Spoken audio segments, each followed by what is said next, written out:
Good morning. Welcome to UGC EPG Patashala on Human Rights and Duties. My name is Professor Y.S.R. Murthy. I am the Executive Director for the Center for Human Rights Studies, OP Jindal Global University. In this paper on national mechanisms for the protection and enforcement of human rights, we will take up today the role of media in the protection and promotion of human rights. When we started, we initially covered the national protection system and the role of the three wings of the state, namely the legislature, the executive, the judiciary.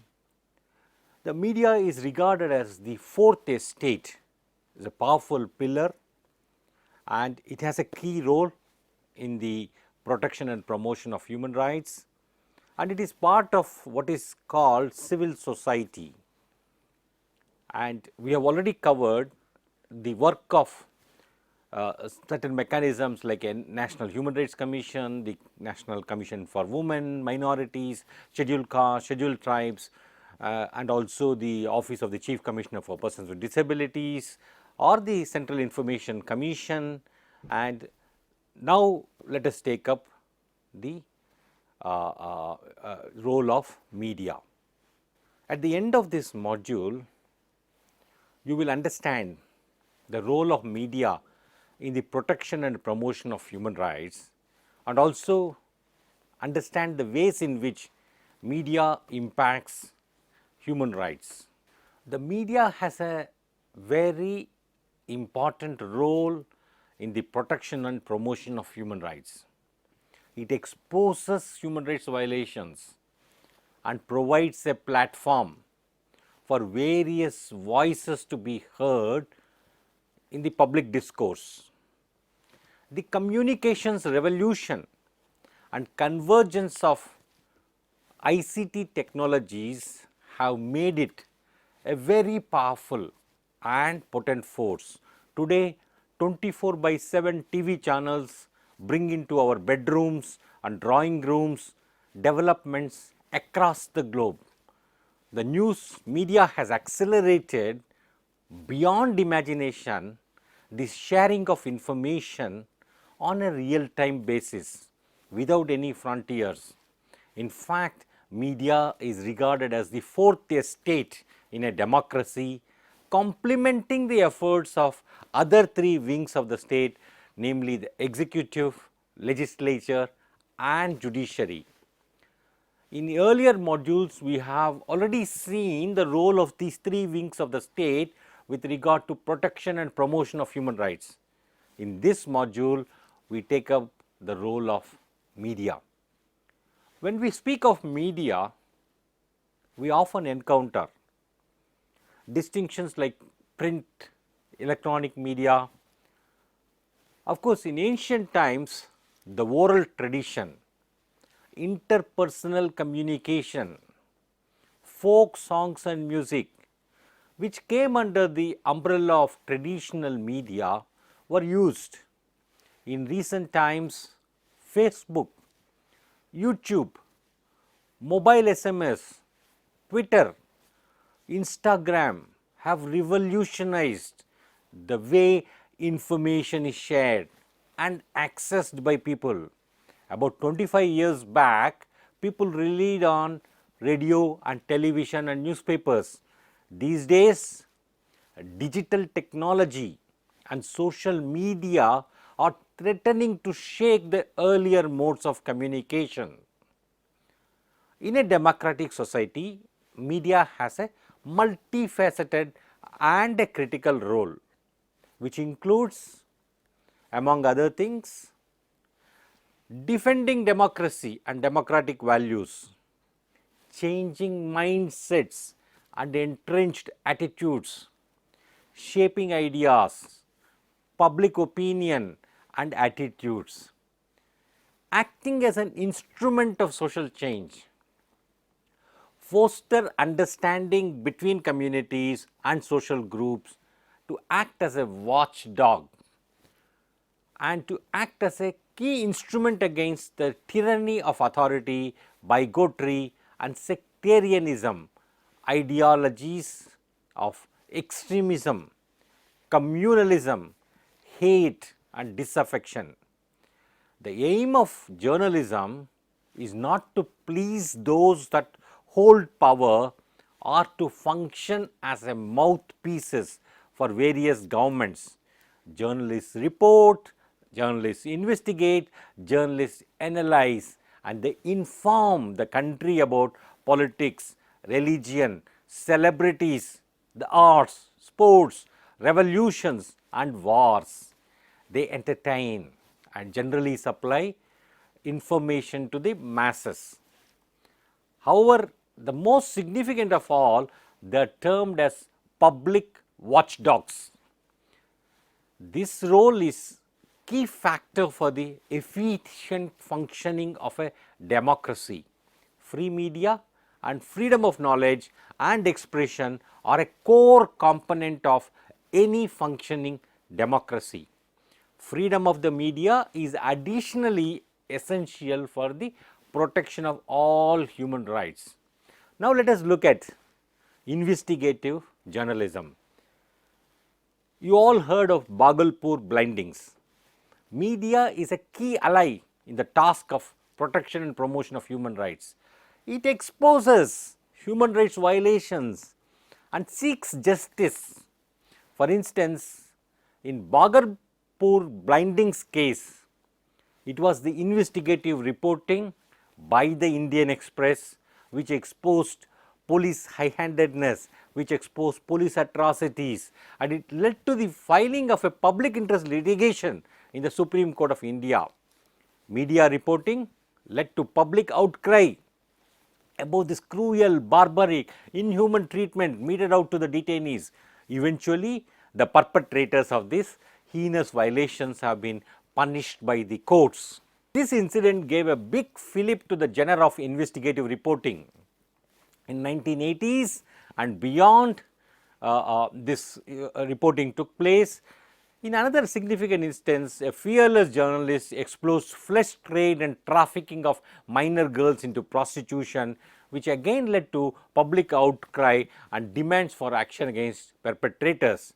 Usha Roy reported in the Indian Express about Mr. Ram Singh, a sane person who was held in Agra mental hospital for more than 2 decades by his relatives who wanted to deprive him of his property. This reporting prompted the National Human Rights Commission to register a suo motu case and it eventually led to Ram Singh's freedom. Such instances can be multiplied. Now, let us look at the linkages between media on the one hand, corruption and human rights violations. Corruption is a violation of human rights as it hampers the realization among others of economic, social and cultural rights. There have been any number of examples where media has exposed instances of political or corporate corruption without fear. One has to recall the relentless crusade launched by Chitra Subramaniam and N. Ram in the Hindu newspaper about kickbacks paid to middlemen in the purchase of Bofors guns by India from Sweden. The media reporting led to the downfall of the government in power at the center at that point of time. You heard of Panama Papers leak. Mossack Fonseca is an international offshore law firm registered in Panama and it operates in 42 countries. In terms of absolute numbers, its operations are mind-boggling as it acts for more than 3 lakh companies. The world's 4th biggest provider of offshore services, it operates in several tax havens including Switzerland, Cyprus and the British Virgin Islands and many other places. Its services include incorporating and administering companies in offshore jurisdictions including in the tax havens for an yearly fee and also wealth management. The Panama Papers refer to an unprecedented leak of 11.5 million files from the database of this law firm Mossack Fonseca. In a case of investigative journalism, the German newspaper Süddeutsche Zeitung obtained the records from an anonymous source and later on shared them with the International Consortium of Investigative Journalists called ICIJ. The ICIJ in turn shared these startling revelations with a large network of international media partners. According to the Guardian, British newspaper, the Panama Papers reveal the numerous ways in which the rich and powerful persons exploit secretive offshore tax regimes, and it further reported that 12 national leaders are among 143 politicians, their families and close associates from around the world known to have been using offshore tax havens. The significance of this story can be gauged from the fact that it involves leaders of Russia, Britain, Pakistan, Iraq, Ukraine, Egypt and Iceland. Following these revelations, the Supreme Court of Pakistan voted unanimously to remove the Prime Minister Mr. Nawaz Sharif from office and has referred his case to the country's top anti-corruption authority for an investigation. Iceland Prime Minister Mr. Sigmundur Dav Gunnlaugsson resigned. In India, a multi-agency task force has been created to investigate black money deals of 424 clients of Mossack Fonseca. In this case of money laundering, a lot of further action is still awaited. Now let us look at media and women's rights. In Priyadarshini Mattu murder case, Jessica Lal murder case and Nirbhaya case, the sustained media campaign coverage of protests have galvanized action and ensured that there was no travesty of justice and that perpetrators were not allowed to escape. Sustained media campaign has led to meeting the ends of justice and also law reform. The Criminal Law Amendment Act 2013 came into force on 3rd February 2013. It amended as well as inserted new sections in the Indian Penal Code with regard to various sexual offences. New offences like acid attack, sexual harassment, voyeurism, stalking have been incorporated into the Indian Penal Code. These have been defined, criminalized and stringent punishments have been provided for each of these offences. Many of us have seen an innovative ad campaign designed by a PR firm called Bell Bajao against domestic violence. In this short TV advertisement, neighbors, when confronted with cries of domestic violence, ring the bell in which such violence is occurring with a view to put at least a temporary stop to such a human rights violation. It is a powerful tool and the message has gone home in a compelling manner. Media has a role in fighting traditional and harmful practices like sati, child marriages, dowry, son bias, patriarchy and manual scavenging. Now let us look at the relationship between media reporting on the one hand and the National Human Rights Commission. The NHRC takes suo motu cognizance based on media reports and has initiated action in many important cases. In the year 2014 alone, it did so in over 70 cases. We are going to discuss a few of those sample cases. For instance, Hindu 7th March 2014 reported a news item, bonded to brick kilns migrants from Odisha may forfeit vote. It alleged that as a result of debt bondage, more than 300,000 migrant workers from the western districts of Odisha were forced to remain in the brick kilns in Andhra Pradesh, Tamil Nadu and Karnataka and would miss out on voting in the Lok Sabha polls in Odisha on April 10th and 17th of 2014. Now, let us look at another case. Pioneer, 20 May 2014, reported a story, Custodial Torture, Asian Human Rights Commission seeks UN intervention. The report alleged that Siddharth Kaushik Datta, a young man, was subjected to custodial torture in one of the police stations in Jorhat district of Assam. Now, let us take third one. Hindu, Delhi, 15 September 2014, news item, Food Security Act beneficiaries yet to be identified. It stated that many state governments had failed to identify the beneficiaries even after a lapse of 1 year after the National Food Security Act was passed. The Indian Express ran a story on 4th August 2014 called Kids Swimming to School, Authorities Promise a Bridge. In Gujarat, district officers meet the village panchayat members.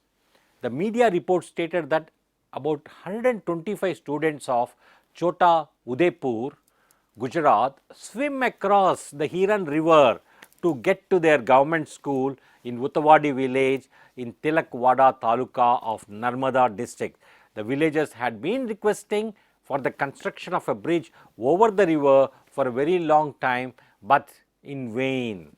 In Tribune of 11th March 2014, there was a news item, 95% kids anemic in Karnal study. According to this report, there has been an alarming situation relating to malnutrition in 4 districts of Haryana, namely Karnal, Yamunanagar, Panchkula and Ambala. The report further stated that on an average, 37.4% children of these districts were found to be underweight. 42.8% children have stunting growth, that is less height according to age. 17.5% children of these districts are suffering from wasting, that is less weight according to height. Yet another news item, the Hindu 6th June 2014 reported a story, teenage girl gang raped. The media report stated that on May 30th, 2014, a teenage girl was allegedly gang raped by 3 persons in Gurgaon, Haryana. Yet in another story, the Tribune of 4th August 2014 said alarming sex ratio in 24 panchayats of Una district. The above list of 7 odd cases is only an illustrative list of many cases in which the National Human Rights Commission took suo motu cognizance and initiated action. They cover the entire range of civil, political, economic, social and cultural rights. In each of these cases, the Commission issued notice to concerned authorities, called for a report and made important recommendations to redress these serious human rights violations. But for these media reports, these violations would not have been exposed and justice would have eluded the victims. Now, let us look at another strategy adopted by media of naming and shaming. Non-governmental organizations use media for spreading awareness about issues concerning human rights, law and policy reform. In order to build public support for their causes, NGOs use media advocacy for naming and shaming those engaged in human rights violations and those who are trying to subvert them. This is one of the several strategies used by NGOs to advance human rights protection. How do legislators use? For instance, members of parliament often use media reports to raise relevant questions regarding human rights and secure the accountability of the executive. They often use it in 0 hour. and also in parliamentary debates. When there is a standoff between the ruling party and opposition members, and when parliament is unable to function, the debate is often shifted to television studios and other media outlets. Many human rights violations arise on account of biases, prejudices, and fears held by people. For instance, the low social, economic, political status of women is a direct offshoot of the view held by men about women and their role in society. There are gender based stereotypes about the role of women in the society, which prevents approximately 50% of the population from enjoying their full rights on an equal basis with men. In the same manner, if one looks at the stereotypes and prejudices based on religion, place of origin, disability, HIV positive status, sexual orientation, they had in the past contributed to serious human rights violations.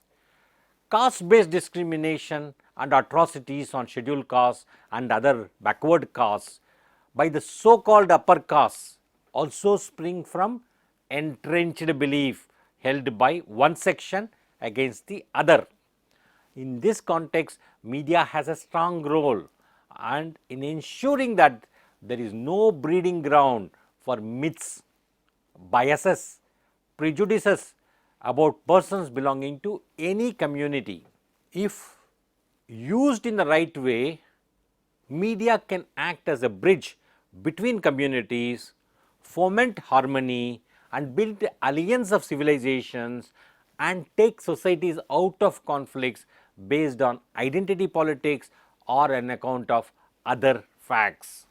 On the other hand, there had been many instances of how media can exacerbate, media can deepen, media can accentuate existing divisions and create disharmony, cause human rights violation through misuse. One needs to recall the Editors Guild of India report in the aftermath of Gujarat riots in 2002. They observed that insensitive reporting and sensationalism by the language press, that is Gujarati press, incited people and contributed to violent acts. There were SMSs circulated not to employ people belonging to one religious community as cooks or drivers. The repetitive display of provocative visuals and lack of sensitivity in reporting was a direct contributory factor for communal riots spiraling out of control.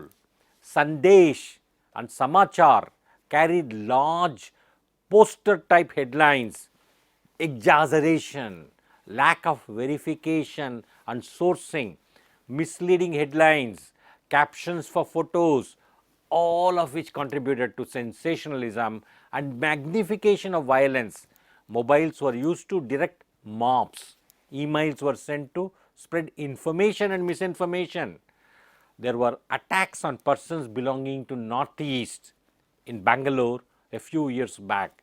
It was preceded by a disinformation campaign through social media. Free media indeed is an important tool for early warning system, not only against natural disasters but also in times of other crises. It helps governments remain alive to the needs and concerns of people.